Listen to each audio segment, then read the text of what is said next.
Road Mission Control. Notifying Central MCP. We've lost contact.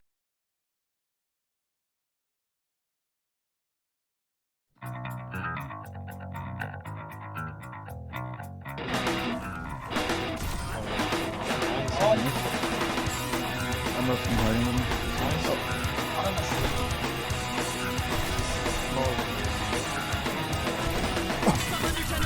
Oh, the fuck?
Come on.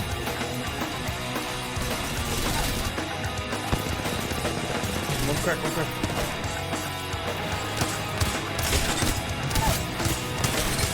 Oh! That's only thing. Okay, listen. The only thing.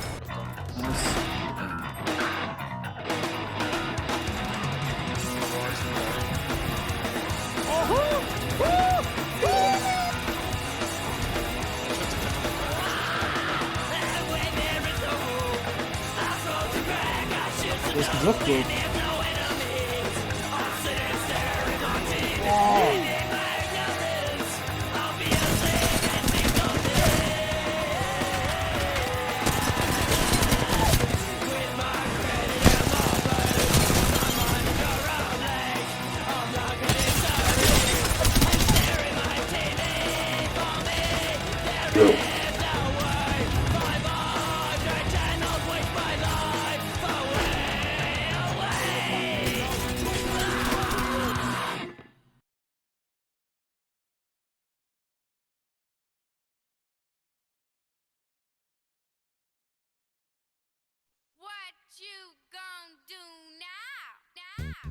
Hey, welcome back to Industry News. Another slow month this time around, so let's get into it. For mice, nothing major this month. Namely, we have product images of the Razer Viper V3 Pro. No big surprises here, other than the huge skates that we didn't see on the V2. The specs are known already. From last month's leak on Amazon, we know that it's 53 grams and features 8K wireless polling. The source on Reddit claims that the mouse is 180 euros or 195 USD and ships on the 17th of April. We at aimmag can't confirm whether or not the source is correct, but it does seem likely. Keep in mind that the V2 Pro's MSRP is still 160 euros, and it does seem likely that Razer would once again hike the price by 20 euros. G-Wolves for some reason published the website for the HTL Pro 8K.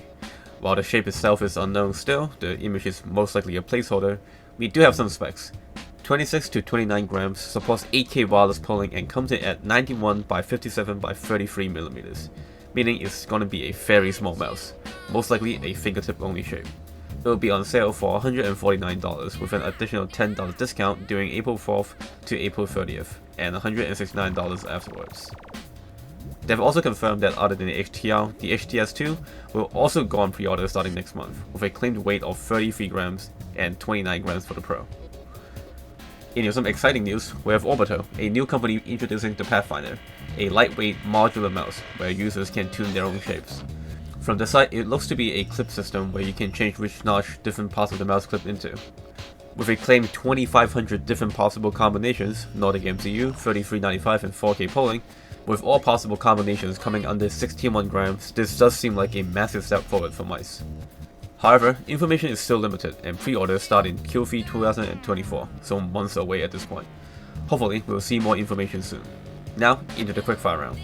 Logitech has updated the firmware for the Superlight 2, now allowing 4K wireless polling for free. Good moves. Lamsu announced a delay on the Tai Chi, their metal mouse, claiming dissatisfactory tooling. They further claim that if they cannot improve the tooling, they may have to remake the mold or drop the project as a whole, both of which would be very expensive for the company. Pulsar really weren't kidding with the custom sensor, confirming a collaboration with Pixar on the XS1. It seems like they really want to expand vertically as much as possible. Then we have AJAS with the AJ199 Pro 4K, a very confusing name because instead of an upgraded version of the existing ambidextrous AJ199, this is a new ergonomic shape, seeming like a Death Rider V3 clone. And as you can expect, $33.95, Nordic MCU, 4K polling, 59 grams. What you probably can't expect though is a silent mode, with a toggle on the bottom of the mouse that claims to lower the sound, despite using Huano blue shell pink dots. Then we have Deluxe with the M900, the brand's first ergo shape.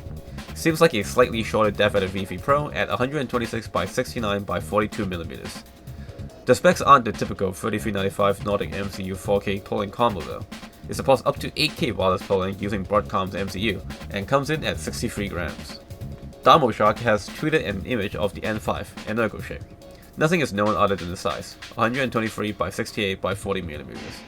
They've also confirmed a M3 XS is coming, as a plastic version of their Magnesium M2. More companies are realizing that no one wants to install driver programs, with the Dragonfly F1 getting web driver support. Now for mousepads, with some exciting drops for the month. Last month we talked about Artisan's Type 99 prototype, and it seems to be close, with some product shots from the representative and Bossy dropping in early review, confirming that the pad is indeed the control pad that they set out to make, with his review reporting a similar dynamic friction to the Zero, but a higher static friction. Warhack, previously Skypad, has put a Uno reverse card and entered the cloth pad game with the SY001 and the MO001, with the former being a smooth, controlled surface and the latter a rough, faster surface. Both pads coming in at 490 by 430 by 4mm, and both come in at $50. Next we have Glassworks, the sister company to Kurosan, with the Akari, coming in at 490 by 420mm, and god fucking damn it, if I see another AI generated mousepad I might just kill myself. Anyway, next we have Air with the Gecko, a new mousepad company. While we don't have much information outside of the typical marketing speak, they did upload a video claiming that the mousepad's silicon base is so grippy that it can pull an entire car. Crazy stuff. Then we have Faxi with their new pad, the PC, with the key feature being the stitching. Instead of a lowered stitch like most of the industry, Faxi has avoided this problem entirely by stitching the edges to the base directly. Very cool. Now on the keyboards, with Wooding stealing the show, with, you guessed it, more information on the ADHD. But instead of boring case or feat designs, they announced a new technology after Rapid Trigger, oddly named Rappy Snappy. What it does is given two keys. The key that is pressed down further will always be the only key that is actuated, no matter the status of the other key. For example, holding A halfway and then pressing D all the way down will unpress A and only press D. This is absolutely massive for strafing in FPS games, where holding A and D at the same time will bring you to a stop. This is quite literally hardware nulls. For those that don't know, null cancelling movement scripts were used in various source and quick titles where with a .cfg file, you can unbind A when you press D, so you only move in the direction that you pressed previously. This eliminates any type of overlap between A and D and W and S. These types of scripts are frowned upon in some games, like in LG Duos or various movement scenes in Counter-Strike. But now, with the ADHD, you basically have a hardware version of this. What's more, since it is something that wouldn't achieve software side, it will also be available for the 60HD full firmware updates. The pre-order for the ADHD is now also live, with the polycarbonate case version coming in at $200, the zinc alloy version at $290, and the ADHD module with just the case, plate and PCB at $155. Now, into miscellaneous news. Monitors are getting really good, with the LG 32GS 95UE, an OLED monitor that can swap between 4K 240Hz and 1080p 480Hz. Of course, with it being a 4K 224Hz OLED monitor, it is going to cost you an arm and a leg at $1,400. And lastly, we have Elecom trying some ball-bearing mouse gates.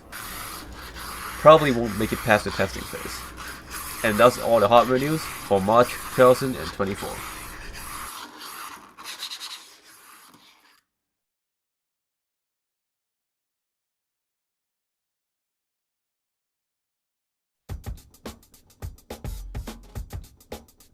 Hi, welcome back to the record books. As always, lots of good scores to cover this month, so let's get right into it. We have Clover with his usual streak of dominance, with a 903.2 on air for take, now 3 whole seconds in front of second place.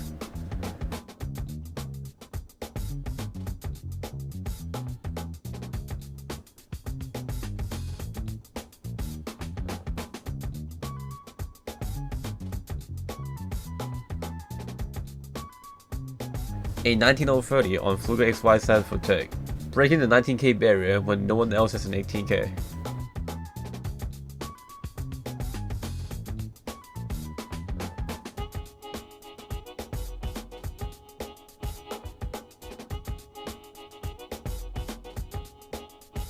Then, a 55 on TAM target switch control, a lead by 3 kills.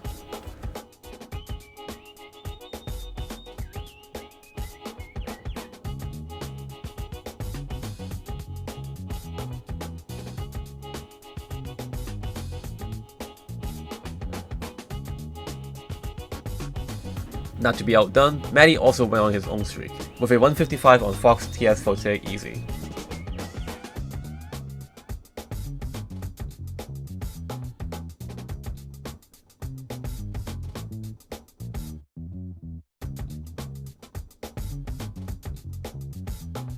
A 1450 on VT angle shot defense, now leading by over 10 hits.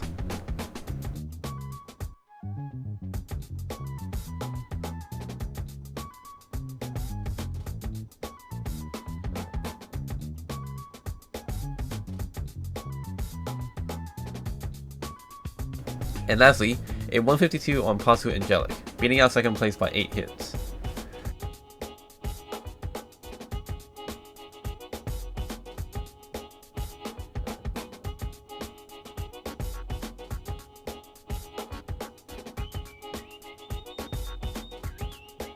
Drag off with a 10-8-54 on Clover with raw control, barely edging out Clover.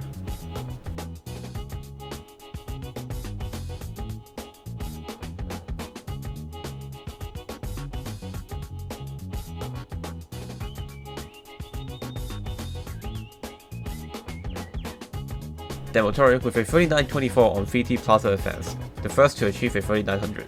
Kev with a 219 on Bean Click.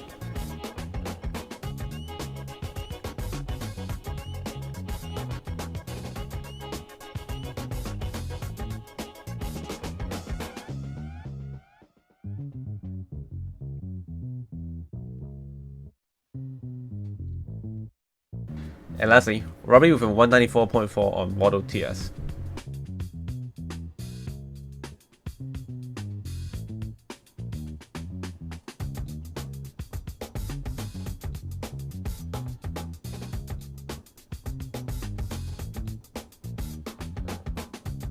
And that's all the workers for March 2023.